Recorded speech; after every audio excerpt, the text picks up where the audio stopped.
Hi. Hi. I'm a man on a mission. Some of these things I won't need. I guess I won't need these, so I'll just strip those away. I guess I don't need my John Deere hat, so I'll take that off. I will need this. This is a book I'm going to mention today because I'm a man on a mission. And this book contains a mission that we're going to talk about a little bit today. You and I are people on a mission. There's some things we need, other things we don't. But this lockdown might have a silver lining in that it might make our mission clearer to us. Perhaps we've had blind spots for years, and this mission is going to maybe lift some of those blind spots. So my mission today is to take you back on a flight in time to World War II, just after the start of the war. President Roosevelt and an Army Air Corps, this is before the Air Force, Army Air Corps Lieutenant Colonel James Doolittle, famous name, you've heard of that. They came up with a daring plan very early in the war to strike Japan from the air using aircraft carrier launched bombers. It had never been done before. Attack Tokyo, right over the heart of Japan when Japan was at its invincible height, they thought. This is 5 months after Pearl Harbor. So the aircraft carrier, the Hornet, commanded by Admiral Pete Mitscher, and you can borrow this book from me if you want, it's a great book. He was in his cabin, the door was locked in the US, he was at dock at the time. The cabin door was locked, and his captain, Captain Duncan, shouted through the door, "Pete, you're going to take Jimmy Doolittle and 15 Army bombers to hit Tokyo." And all Mitscher said out the door was, "That's fine." That was his job. It didn't shock him. Now these crews had 5 men per plane. They had practiced for weeks on land airstrips, painted to the Hornet's dimensions so they could see if they could take off from the deck of an aircraft carrier. These are B-25s, and they were stripped of all unnecessary weight. And I think that's the biggest lesson for today, is these airplanes were stripped to make this task possible. The bottom gun turret was removed. The upper and side guns were taken out, replaced with wooden broomsticks painted black like guns so that it might scare off some enemy aircraft.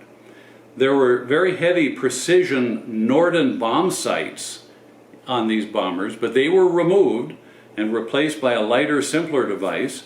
Extra fuel tanks were installed so the plane could make it all the way to Tokyo and then hopefully land in China, which was friendly to us at the time, China.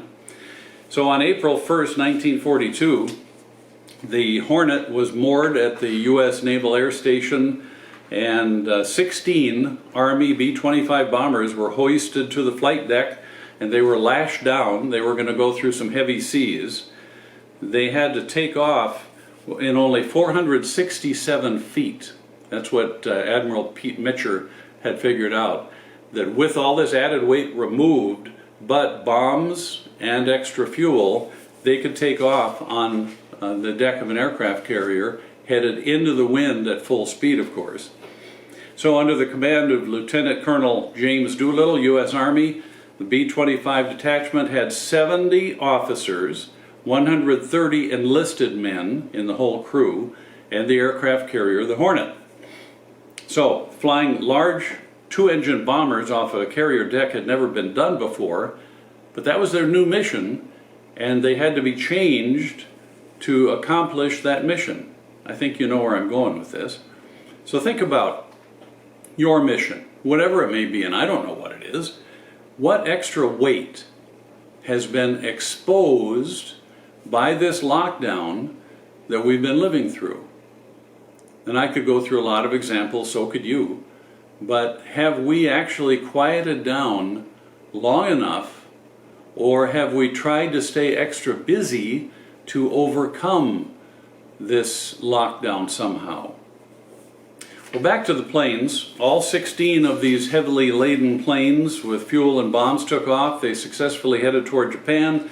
They achieved complete surprise. And by the way, this aircraft carrier, the Hornet, was accompanied by another aircraft carrier, the Enterprise, which did have fighter planes on deck. They could patrol around to kind of protect the Hornet, because the Hornet was very vulnerable while going through these seas close to Japan with no fighter support of their own. So that was there to help them. Not a single loss of those planes, those bombers, to the Japanese defenses. It was a total success, a big morale booster at the beginning of the war for the public, and also a morale demise for the Japanese, who thought they were invincible up to that point. So it was a big success, not in that a lot of important things were bombed, but a success psychologically. So if they could not have been successful unless they were stripped down and lightened for the mission, what does that say about us?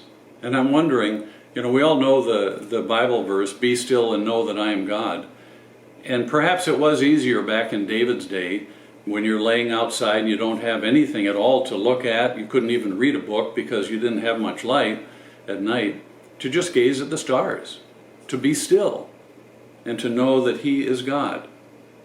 Could this shutdown be certainly in God's plan? His hand is on it, and His plan is behind it. There's a verse in 1 Timothy 6:6 says, "Godliness with contentment is great gain." There's no money in that. So it says, "For we brought nothing into the world, and we can take nothing out of it. But if we have food and clothing, we will be content with that." Those who want to get rich fall into temptation and a trap and into many foolish and harmful desires that plunge people into ruin and destruction. For the love of money is a root of all kinds of evil.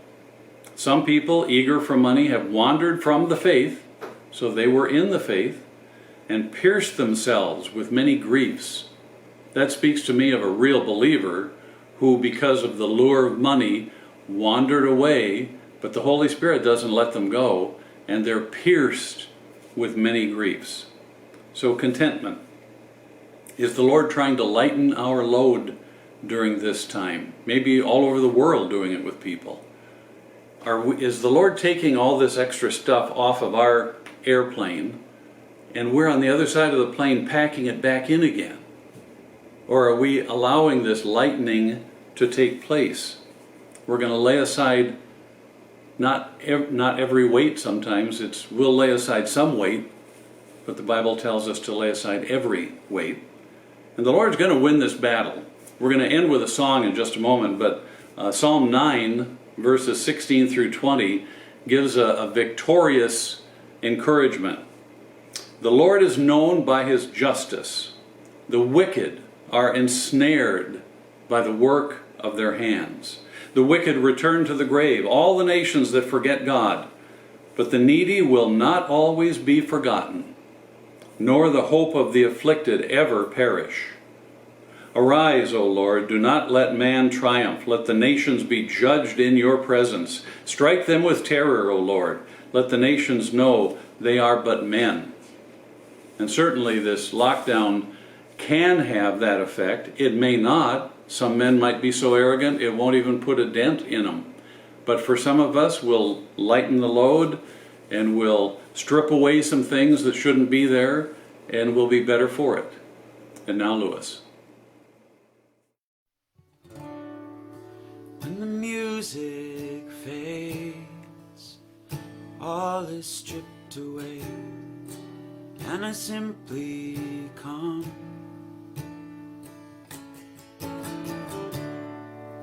longing just to bring something that's of worth, that will bless your heart.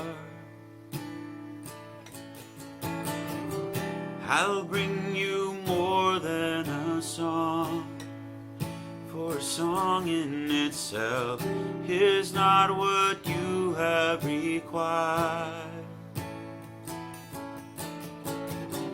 You search much deeper within through the way things appear. You're looking into my heart.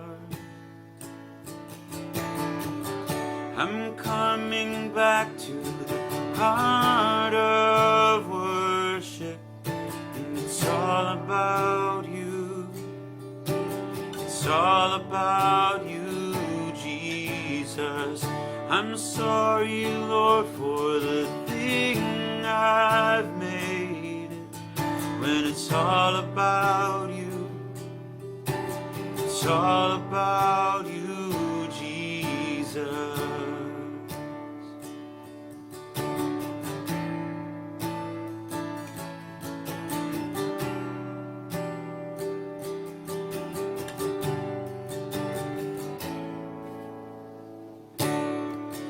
King of endless worth, no one could express how much you deserve.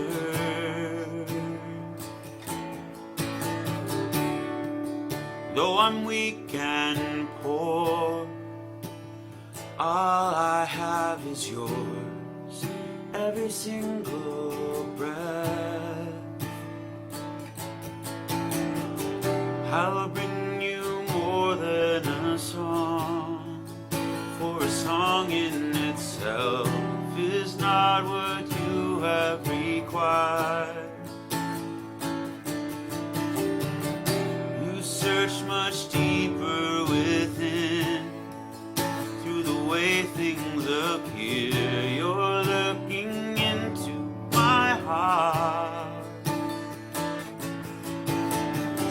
I'm coming back to the heart of worship, and it's all about you. It's all about you, Jesus. I'm sorry, Lord, for the thing I've made it. When it's all about you, it's all about you, Jesus.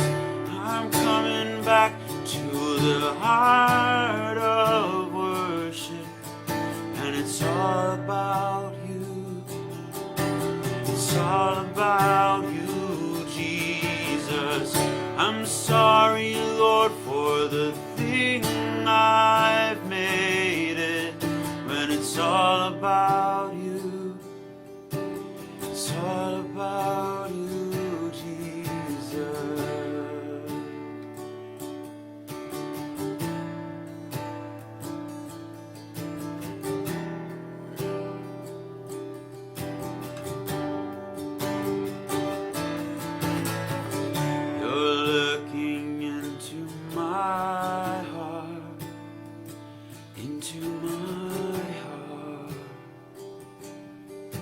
It's all about you, Jesus. You're looking into my heart, into my heart. It's all about you,